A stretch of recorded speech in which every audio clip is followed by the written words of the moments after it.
can Billy Napier save his job? I mean, if you would have asked us this last week, we probably would have said no, because we both identified that Florida could win this Texas game. But if they do, it's probably going to be a low-scoring, sloppy game that is a defensive battle that both QBs just suck. But one thing happened that I said at least, if it does happen, probably could be the one scenario where Billy does save his job, and it's not Dallas Wilson, although he is a big factor here. DJ Lagway looks improved. And I tell you what, DJ Lagway, you said it last night, DJ Lagway played his best game as a Gator in that Texas game. And going into the season, we were both had Florida making the playoffs. I think you got us 9-3, I think, sneaking in as well. I said too. So we both had us making the playoffs, and a lot of that was on the back of DJ Lagway being a great quarterback. And you had us losing to Texas and LSU, and then losing one more, the Georgia game. So, I mean, at this point, if we go and that, we just add the Miami and USF game now on, if we win out, except for the Georgia game, we go 8-4. Does that save Billy's job? I mean, it will. They're not going to fire him if it goes 8-4. I mean, in my mind, like, to me, this season has always been playoff or bust. So I don't think 8-4 would salvage it. Yeah, Rob. I mean, I don't think 8-4 salvages anything really in my mind. But I do not think Scott Strickland would fire him if he did that. I mean, I think the problem with like the question of can you save Billy's job is obviously yesterday opened up a path, but it doesn't really change the fact that that path is just really unlikely. I mean, just getting to a bowl game is still going to be a massive uphill battle, even with that win that we didn't really expect to get. I mean, probably going to be in the 7 remaining games. I think 5 of them, you're going to be a decently hefty underdog, like pretty well sub 50% chance to win. Oh, okay. I mean, decently sub under 50%. I mean, the A&M line came out and we're 8.5 point favorites, or not favorites, underdogs. Yeah. So, I mean, we're gonna be favorites home against Mississippi State and Kentucky, Georgia. Yeah, we're gonna be favorites in those. I don't think games. We'll be favored in any other game. No, we won't be favored against Georgia, but that's gonna be under 10 points. I mean, depending on how these next 2 games look, I'd say about now that's probably about the same as what the A&M spread is. Maybe a little more. I mean, it's a neutral site, so that's 3-ish points you take away. So probably about 7, 8, something like that for the Georgia game, right? Florida hasn't been a massive underdog in any of these games. Like, so no. Vegas likes Florida because of the talent on the roster. So it's never going to be like a 15, 20 point underdog in an SEC game like that. But I mean, I would say if Ole Miss, or if Tennessee comes to the Swamp as a 6.5 point favorite, that's pretty significant. Yeah, I'd have to agree. I mean, I do know the models really like Tennessee, and Tennessee's played some good football. Sometimes they haven't, though. So I think that defense is very suspect, especially after seeing what A&M did to Mississippi State's offense, although there's some differences there. But no, we mentioned, and it's like there's a difference between Billy being able to win these games. Like if Billy won that Texas game 13-10, it's like maybe we're talking about this, but I think it's at a much lower level. Because it's the fact that DJ Lagway went out there, threw for 298 yards, 2 touchdowns, 75% completion or something like that, a really good completion percentage for DJ Lagway. And it's if Lagway goes out there, and if he does this again against Texas A&M, I mean, maybe we have to start questioning Texas' defense a bit. But I still think Texas' defense is one of the better ones in the country. And I still think it's better than A&M's. So if Lagway can go out there, maybe. I mean, we'll discuss it. it. A&M's had some good showings as of late, but there's some asterisks I think you can put on that. But that's the same with Texas defense. They've only played 2 Power 4 opponents, and they gave up 14 to Ohio State, arguably the best team in the country. And then they gave up 29 to us, which from at this point looks like a bad showing from their defense. And I guess we could see what looks different in that A&M game. But as I was saying, if Lagway goes out there and has another 300-yard performance on the road against a top 5 opponent in Texas A&M, then I think this is a very, very, very interesting question because you're still only 3-3. But at Texas A&M. How much tougher are the rest of the games on the schedule than a game at Texas A&M? I mean, we don't Georgia know shows. yet for Yeah, well, sure. yeah. But I'm Yeah. saying, I mean, I think they're all going to be. I mean, I think Ole Miss and Tennessee. I mean, I think you could convince me that all three of those teams are better than A&M. I mean, we'll see. I think A&M's been a little up and down. Yeah, I mean, I don't disagree there. I don't think they're the fifth best team in the country, as their AP poll ranking says. Mm-hmm. Although I do think there is some potential with that team, so we'll get into that. But again, it's really if DJ Lagway continues to play this high level ball that he did against Texas, as the title says, can we continue the offensive improvement? If we do, then I do think there's a legitimate path for Billy to save his job. It's just consistency. And we haven't seen that at any point in the Napier tenure. And I mean, yeah, we haven't. And it's like he needs to be like hyper consistent, because even if he wins next weekend, you still then first of all, you can't have a performance where you show up and sleepwalk against Mississippi State or Kentucky. And Absolutely. I mean, Kentucky's pretty bad. I think they'll be fine in that game. I mean, Mississippi State is not great, clearly, but I think they are a team that will beat you if you come in and don't execute. So, I mean, you got to you got to show up for those games, but then there's all these tough games. I mean, you don't have to win. He probably doesn't have to win all of them to save his job, but it's even if he wins 2 of them and loses the other 2, you're still looking at 7-5. Is that good enough again? Can I point out a scenario that would be absolutely funny? So this is pretty unlikely, of course, which has us going 7-5. Florida is currently only has 1 loss in the SEC. If we win out, we'll be in the SEC championship game. It's not a guarantee, but it's gonna happen. Especially with the tiebreakers. Yeah, we just have a lot of tiebreakers. I doubt LSU doesn't lose again in SEC play. They almost certainly will. Yeah, they almost certainly will. But what about this scenario? Florida loses 2 more games this year. Tennessee and FSU at the end of the year. Florida would finish 7-5. 2 losses in SEC play. I'm counting LSU and Tennessee to both lose 2 more games out, and they still beat us. LSU already beat us. Tennessee losing 2 more games, which they still play Alabama, and I think they play Oklahoma still. And I mean, tiebreaker and stuff would get figured out, but we would have wins over Georgia, A&M, and Ole Miss, and we would be 6-2 in conference play. There'd probably be a lot of tiebreakers. But there's a chance a 7-5 Florida team can make the SEC championship game, and it's unlikely because I think as I said, I think the only way that happens is if the loss is to Tennessee. I mean, maybe Ole Miss is a bit overrated, and the loss could be to Ole Miss, and they lose a couple other. But I don't think Ole Miss is going to lose more games like that. I think compared to what I think Tennessee would. So what if we go 7-5 and make the SEC championship game and win it? Now that scenario is when all hell breaks loose, but. Well, I think that's a pretty funny scenario. Probably make the playoff. I mean, it's not a guarantee you make the playoff, but yeah, UNLV or whatever, probably UNLV would have to go undefeated for Florida to not make the playoff, because there would need to be a second ranked, because Florida probably isn't ranked at that point, or I mean at 8-5, it's borderline. Now, well, if you think about it, it's going to be the playoff rankings before we lose to Tennessee. Tennessee, we played them. What would that be? A 7-3 Florida team with the wins over Georgia, Ole Miss, Texas A&M, Miss State and Kentucky, and the Texas win. We'll see how that ends up aging. But where would we be ranked before the loss to Tennessee, and how much would a loss to Tennessee and FSU hurt us? Is the question. Where would we be ranked if we were 7-3? Yeah, we'd probably be ranked 20. I don't know. I mean, with all those wins, because we're talking about being ranked in the top 25 going into Georgia. We said it last night. If we were able to beat A&M and Mississippi State, I think we'd be top 15 at least. Maybe.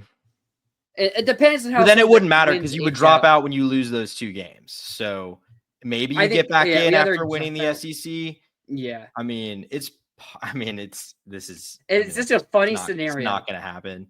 I mean, the 7-5 might happen. I still think that's pretty unlikely, to be honest. So that I guess maybe that kind of answers the can Billy save his job question. If 7-5 seems still a little unattainable. Yeah, I don't know if I'd call it unattainable, but like I mean, unlikely. it feels unattainable because I mean, you can only lose 2 more games, and there's 4 that are going to be very difficult, and 1 that's a challenge, and then 1 that's just a team that has kind of had Billy's number, even though I think they're pretty bad. Yeah, that's a fair point. Can Billy save his job? So for you, and not asking what would happen, what do you think Scott Strickland's going to do? For you, what would Billy need to do to save his job? I mean, he'd have to win out and make the playoff. It were me making the decision. And honestly, even then, I mean, obviously I wouldn't fire if I were like in Scott Strickland's position. Obviously, I wouldn't fire him after making the playoff, but I would still honestly be extremely skeptical, even if he did that, because of the fact that obviously you've got the receivers and DJ, but you're losing a ton from this team. Like, I think next year almost certainly would be a step back, at least talent on the roster wise. Because the fact of the matter is the way Billy doesn't really reload through the portal. So I don't really expect he's going to do that. It's going to be playing a lot of young guys. You're losing a lot of people on the offensive line, a lot of people on the defensive line. Devin Moore, obviously maybe your best player on the entire defense right now. So yeah, Devin. I mean, I think Miles Graham. Yeah, I think Devin Moore is clearly the best DB. Yeah, I think Miles Graham and Tyreek Sapp. I mean, we talked about it last night. Both of them. And Devin Moore as well. All 3 of them were phenomenal. So that was really great to see. But yeah, mentioning the talent, although we've seen the schedule, like we don't know the exact how it's going to play out, but we do know the teams we're going to play. It is probably going to be, it is obviously there's a year until we start playing. It's just less than a year until we play those games. So we don't know how good those teams actually are. But, at this point on paper, it does seem to be an easier schedule. Yeah, much easier than what they've had. I mean, obviously it might not be as easy as it looks, but I can pretty much definitively say it won't be as hard as this year or 2024 have been. Rob, this was a game we dominated and only won by 1 score. He is a natural born loser. There are some valid criticisms to like the way he got conservative. I mean, they had a ball with a chance to take it to overtime. Like that is a little scary. But I do think, I mean, last night we saw it with Miami and FSU. Miami was up 28-3 in the 3rd quarter, and FSU brought it back within 1 score. Miami dominated that game. Wasn't there another game like that yesterday? That's just I'm forgetting off the top of my head. Maybe not. I don't know. I'm not sure. What I will say though is, I mean, Arch did in the second half, like they were moving the ball more in the second half. Like, it wasn't like it was garbage time. Like they legitimately were moving the ball more on the second half, obviously until that last drive where Arch took. But that also two sacks you just can't take. I'll say that they were moving the ball more, but that also resulted in them making more mistakes and us getting more interceptions. That's true. So they were moving it more. I mean, it was still enough for them to score and have a chance and get back in it. So like I get where Rob's coming from. Like I still think Billy's style, like I think if Billy had really kept his foot on the gas, I mean, we punted a lot too in the second half of that game. So it's like, I think, there's an argument like, do you keep your foot on the gas and like, could you have done more? Sure. But then also the one time he did put his foot on the gas, DJ gets hit, throws to probably where he shouldn't, and it gets picked off. So, And what sucks, or no, sorry, that was a different play I was thinking of, but so never mind about that. But and this kind of goes, I'm trying to make my score predictions for the Texas A&M game. And it's like, we only scored 29 points, but it felt like when our offense was actually going out there trying to score, that the offense was kind of doing really, really well in this game. Mm-hmm. And I kind of think A&M's defense is worse than Texas's defense. And I'm like, oh, so we should score more points. But sometimes, like, we should have scored nearly 40 points in this game against Texas. Like, I feel like we should have scored another touchdown or 2 in this game. At least a touchdown and a field goal. Like, we should have been getting near that 40. Easily should have scored over 30. I mean, we had, 29? Which, if you told us in the preseason that we're going to put 29 up on Texas and beat them, we'd be very happy. 2 of which were a safety on special teams. So 27 offensive points. Yes. But yeah, that is a fair point there. 27 on offense, but we definitely should have scored 30 in this game at least. So it kind of makes it more difficult to make these predictions because I'm like, wait, how am I going to predict the score less on Texas A&M when I think Texas defense is better? So kind of I mean, just it's gets also on things the road. jumbled. Like all these games play out differently. Is Marcel Reed going to turn the ball over the way that Arch Manning did? Like maybe not. So I think there's a lot of things that you just he threw a bad interception last night in the second quarter against Mississippi State. It's true. I mean, we'll talk about that game later on, but if you're asking me what does Billy have to do to save his job, it's a really tough question, man.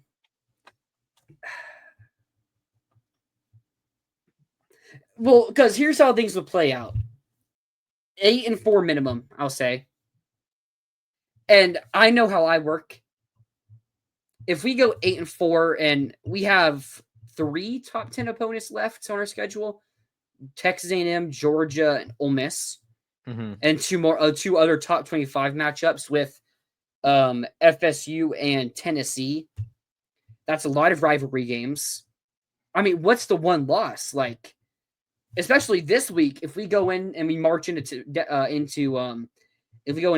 College Field or College Station, Kyle Field, College Station, and get a win, I'm gonna be very excited. Then beat Mississippi State.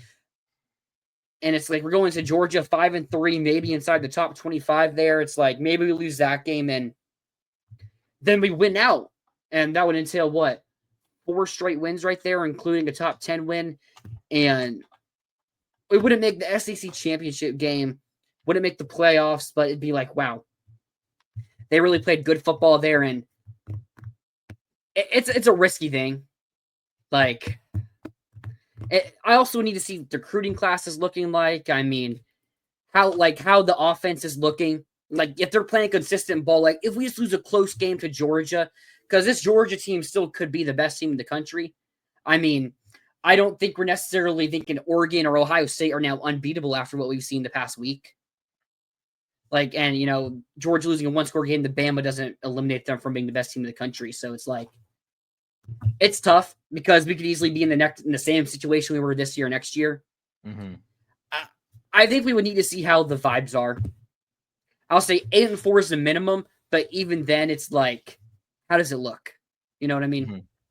Well, yeah, because like my problem is my problem is with that is what you just said, which is, I'm concerned about the fact that it doesn't seem like he can get this team to play at this level until their back is against the wall. And your back doesn't get against the wall until you've basically played yourself out of winning anything, or at least winning anything with any semblance of a margin of error. So, like that's my problem is like, the fact that you lost that USF game is just very hard for me to look past because it just put you in such a hole. Like, and I can't trust you to not do that again. If he literally wins out and they get to the playoff, getting that team ready to compete in all these games against teams that are, probably, not necessarily more talented, but better than us, or should be better than us. That would say a lot about, his ability to do that consistently, but like, just, reeling off a couple wins, but still losing some of these games and going 7-5, 8-4. It's just like, if he had done that in a way where like you start 5-2 and maybe you limp a little down the stretch, lose, that maybe is different, but it's just like you start off the season so bad, you come out of the gate so bad and play yourself out of anything. Like that's just a tough thing to look past. Yeah, I just have I wonder, so this stuff that's not public, I'll say Lagway, it's hard to put everything on one player, but if Lagway played like how he did against Texas in our first 4 games, we're minimum 3-1, maybe even 4-0. Yeah. I mean, I don't know how that Miami game would have played out. I still think Miami is a great team. I think we'd beat LSU, and we should have beat USF. That's a lot. That was just a weird situation. I mean, we should have beat USF playing the exact game we did, which was a terrible game, and we still should have won. So yeah. So like, I don't know how that Miami game would have turned out, but like, if we're 4-1 right now, it's like we're having a whole different conversation. And what if Lagway just needed more reps? And I know we talked about him getting injured. He got injured during the game, and he was in a boot before the game I think he was in a boot for like a day or two. It was nothing serious, it seemed, but what if Lagway just, finally is getting back up to speed and he's just going to go play out there but then it's like, what if you have the same thing happen next offseason? I mean, it's such a hard situation to handle, and I think I know the choice Scott Strickland would make, but I don't think it should be as easy as Scott Strickland would make it. I mean, it's just so tough because we picked up. I actually did some research on this while waiting for the season in like June probably. The last like 12 national champions before the playoffs or before the national championship game or SEC championship game, the most one had was 3 top 20 wins, I think. So we would have a better resume of wins than like any other championship team in the last decade. Now, the loss to USF would be a really bad loss, and LSU, we'll see how that plays out. But the wins this team accumulated are something that will be celebrated when they happen in the stadium. And it's something that's going to be on the minds of a lot of people and a lot of the national media, to where it's like they accomplished all these wins. Billy got this team going at this high of a level for the not even back half of the season. We're not even halfway through the season yet. Like, it's just, what if Lagway is playing at that high level and you slip up once against Georgia or, once against, could be A&M even. I mean, what if we lose a close game to A&M, then win out? Because that would include a win over Georgia. Tennessee, FSU, Ole Miss, like those as well. But like that win over Georgia could be a difference maker in that decision. Yeah.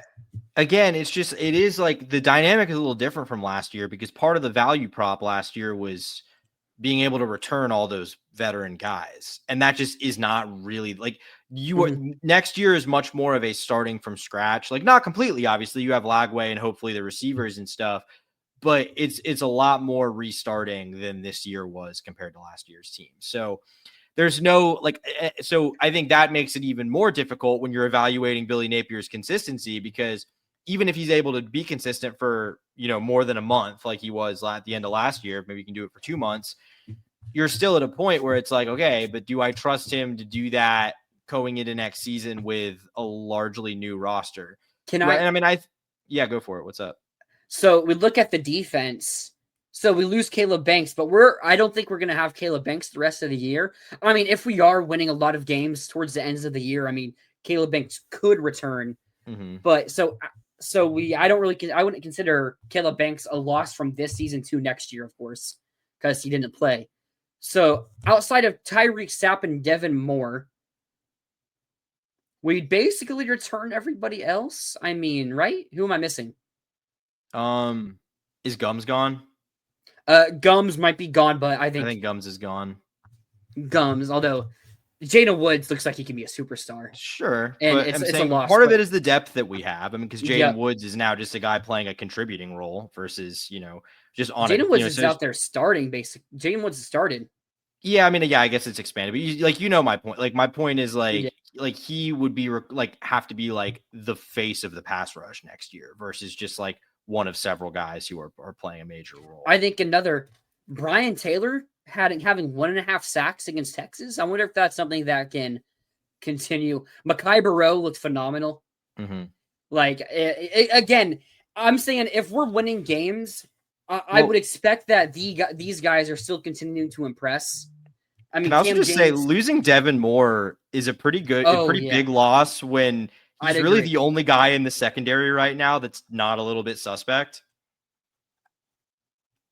Yeah, I mean, the safeties have played fine. Well, yeah, I mean, I think they've gotten burned at times. I mean, they played well yesterday, but even then, there were guys getting free deep. So I mean, I'd have to go back. I feel like a lot. Whose Cormani was definitely. I feel like Cormani was easily the biggest weakness on defense, and even then, he still almost made the game ceiling play. Like we end up getting the sack the next play, if I'm not mistaken. It's very similar to how the Ole Miss game was last year, where we get the dropped pick. The next play we get the pick. Well, Cormani gets the drop pick, or not even dropped. It just hits catching it and it hits the ground, kind of like what happened with Dijon last year. But then the next play we get the final play, game sealing play there. So, I think the corner losses, but I think I like Dijon Johnson. Now, how is he going to recover from his injuries? That's a very, very important question. I think if we do play the rest of the season, if we do play the rest of the season like how we play in this Texas game with the offense and defensive improvements, I think the defense would largely still be able to play at a pretty high level. And I mean, maybe even better. Like, you're going to lose Tyreek Sapp. Cam James has played well. I think Jaden Wood's potential, like, we're starting to see it already. I think he could be like a difference maker when he takes another step there. And, I think Dijon's a really good corner. Hopefully, Cormani I continues think to he was develop. decent. I think he kind of has been up and down. Like, I think he's good, but I'm not sure he's a guy that, like, coming back, I'm like, we're good at corner, at least on one side because of Dijon. Like, I still have some questions, but we'll see. Yeah. I think Cormani's development is, we haven't seen Ben Hanks, which is No, he hasn't really we've played only a been ton. playing I think both the Cormani and Devin Moore played every snap. Mm-hmm.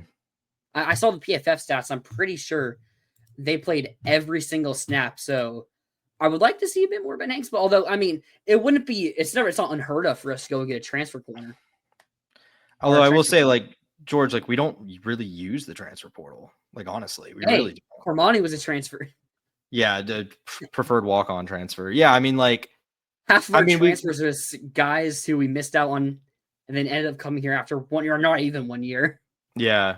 I mean, obviously, like, your big transfers this year are Sturdivant and Brandon Bett, and that's really it.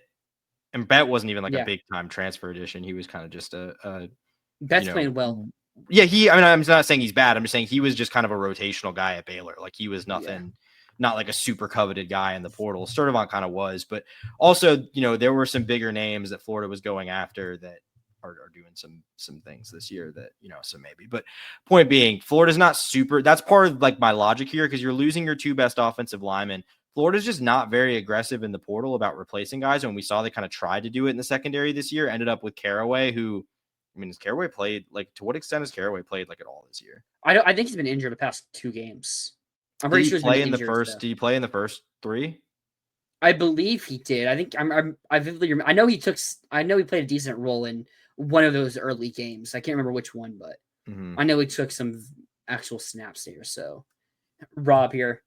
Yeah. We will use the transfer portal with Lane. Dallas Wilson was kind of was. I don't think that technically is the transfer portal. No, he wasn't. Yeah, but that's true. But I mean, that is also just a very different scenario. But I mean, remember, after the season, it was thought we were going to go and take 2 transfer wide receivers, because we thought Dallas Wilson was gone. Sturdivant and Dallas Wilson end up being the 2 guys we took. So, I mean, I think it's working out really well. I think Sturdivant's a really great player.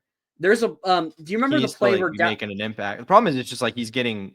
I mean, there's just, I think, two better receivers than him on the roster now. I think I was also gonna say there was a play. Do you remember the play where Dallas Wilson threw it to Ada Mizell in, like, double coverage, almost intercepted? Yeah. J. Michael Sturdivant working. Amir Jackson went in motion out wide, so I guess Sturdivant was in the slot technically on a slot fade where J. Michael Sturdivant just cooked the DB, but Wilson was looking to, Lagley was looking to the other side of the field, so he missed somewhere. Sturdivant, if it's a good throw, probably gets a touchdown there. I think Sturdivant's a really good receiver, and I think if Lagley continues to play good football like he did against Texas, then, I mean, all of our, we probably have like 4 or 5 receivers that could any given day could be the best receiver on the team. I think Dallas Wilson might have a different level to him, but there could be a day where any of the other, like, 4 receivers could lead us in receiving yards. I mean, I think Dallas and Vernell are clearly the 2 best receivers on the team, though. I think, like, I don't think anyone's even close to Vernell. I mean, maybe Mizell, because we haven't really seen a lot of Mizell, but we haven't seen a lot of Mizell. We've seen a decent amount of Vernell, and he's really good. So I kind of have to say those 2 guys are on another level. But yeah, I mean, it's just like with, receiving core is not, I don't think, a problem, obviously, especially now that you got those 2 guys in there. But yeah, I mean, I just don't know what Sturdivant's role looks like the rest of the way if those 2 guys are going to be breaking out the way it looks like they're going to. 5 wide receiver sets. No, but my final, I guess I'll give my final take here on this. Can Billy save his job? I don't think we can let just a 2026 season dictate this decision either.